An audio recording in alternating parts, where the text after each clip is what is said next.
यह ध्वनि प्रभाव सुनिए। बधाई हो, आपने फिर एक ऐसी ज़रूरी फिल्म पर हाथ मारा है जिसे ज़िंदगी में कम से कम एक बार ज़रूर देखना चाहिए।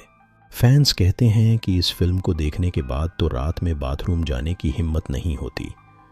और यह फिल्म है गुड़िया की आत्मा, चाइल्ड्स प्ले।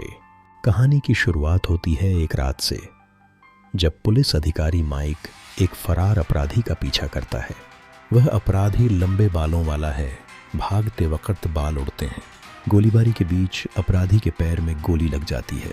माइक वायरलेस पर कॉल करता है कि बाकी पुलिस उसका पीछा करे। अपराधी का साथी गाड़ी में बैठा पुलिस की गाड़ी को पास आता देख भाग जाता है। साथी के भाग जाने पर अपराधी गुस्से में गालियां देने लगता है। घायल हालत में अब उसके पास ज़्यादा ताकत नहीं बची थी। उसे एहसास होता है कि अगर अब भागा तो पकड़ा जाएगा। तभी उसे सामने एक खिलौनों की दुकान नजर आती है। वह दुकान का दरवाज़ा तोड़कर अंदर घुस जाता है। माइक भी उसका पीछा करते हुए दुकान में आता है। यह दुकान बहुत बड़ी है, हर तरह के खिलौने रखे हुए हैं, खासकर ढेरों गुड़िया।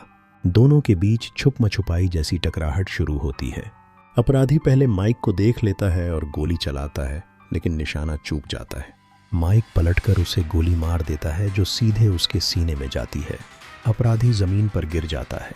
माइक जब पास आता है तो अपराधी का कोट वहां पड़ा मिलता है। घायल अपराधी को एहसास हो जाता है कि अब उसका अंत करीब है। वह माइक को धमकी देता है, मैं तुझे ढूंढ निकालूंगा। लड़खड़ाते हुए वह गुड़ियों के बीच गिर जाता है। गिरते ही उसके मन में एक विचार आता है। काला जादू जानने वाला होने के कारण वह अपनी आत्मा को एक गुड़िया में स्थानांतरित करने की कोशिश करता है। तभी बिजली का जोरदार कड़ाका पड़ता है और पूरा खिलौना स्टोर तबाह हो जाता है। माइक को लगता है कि उसने मिशन पूरा कर लिया है, मगर असली डर अब शुरू होने वाला है। दूसरा दृश्य आता है उम्मीद से भरे छोटे बच्चे एंडी के घर का। आज उसका 6ठा जन्मदिन है। टीवी पर दिख रही एनिमेशन गुड़िया देखकर वह ऐसी ही गुड़िया चाहता है। वह बहुत समझदार बच्चा है, जानता है कि उसकी माँ कैरेन बहुत मेहनत करती है, इसलिए सुबह सुबह उठकर माँ के लिए नाश्ता बनाता है। ब्रेड टोस्ट करता है, कटोरे में सीरियल और दूध डालता है, ऊपर ढेर सारी चीनी डाल देता है और बड़े प्यार से माँ को सरप्राइज देता है। माँ खुश हो जाती है। स्वाद कैसा है इससे फर्क नहीं। एंडी की असली ख्वाहिश है कि उसकी माँ उसे वही इलेक्ट्रॉनिक गुड़िया खरीद कर दे जो टीवी में दिखाई जा रही है। कैरेन कहती है कि उसने एंडी के लिए ख़ास तोहफा लिया है। एंडी उत्साह से गिफ्ट खोलता है, लेकिन गुड़िया की जगह उसमें उसका कपड़ा और औजारों का सेट निकलता है। वह निराश हो जाता है। माँ समझाती है कि इस महीने पैसे की कमी की वजह से अभी गुड़िया नहीं खरीद पाई। कैरेन डिपार्टमेंटल स्टोर में काम करती है, तनख्वाह बहुत कम है।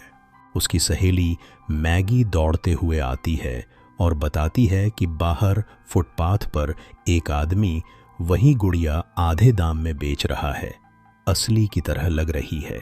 दोनों जल्दी से वहां जाती हैं। कैरेन कीमत पूछती है।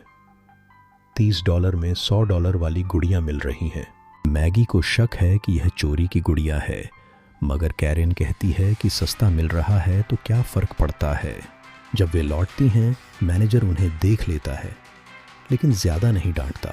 सिर्फ इतना कहता है कि रात की शिफ्ट में एक कर्मचारी बीमार है, कैरेन को रिप्लेस करना होगा, चाहे आज एंडी का जन्मदिन ही क्यों ना हो। मैनेजर थोड़ा रियायत देता है। 5 बजे तक घर जा सकती है, लेकिन 7 बजे वापस आना होगा। उन बीच के 2 घंटों में मैगी एंडी के साथ रहेगी। घर पहुंचकर कैरेन एंडी को वही गुड़िया देती है। एंडी बेहद खुश हो जाता है। वह माँ को दिखाता है कि यह बात भी करती है। हाय, मैं एंडी हूँ, तुम्हारा नाम क्या है? हाय, मैं चकी हूँ, मैं तुम्हारा आखिरी तक का दोस्त हूँ। हा हा हा। यह सीन आज के नज़रिए से बेहद डरावना लगता है। अनकैनी वैली जैसा एहसास। कैरेन काम पर चली जाती है। मैगी एंडी को देखने आती है। रात में टीवी पर कल रात के अपराधी की खबर चलती है, वही जिसकी आत्मा अब चकी में है। मैगी एंडी को सोने भेजती है, लेकिन एंडी कहता है कि चकी 9 बजे की खबर देखना चाहता है। लेकिन मैगी को लगता है बच्चा बहाना कर रहा है। रात में जब मैगी किताब पढ़ रही होती है, उसे पीछे से आवाज़ आती है। बार बार कुछ गिरने की आवाज़ सुनाई देती है।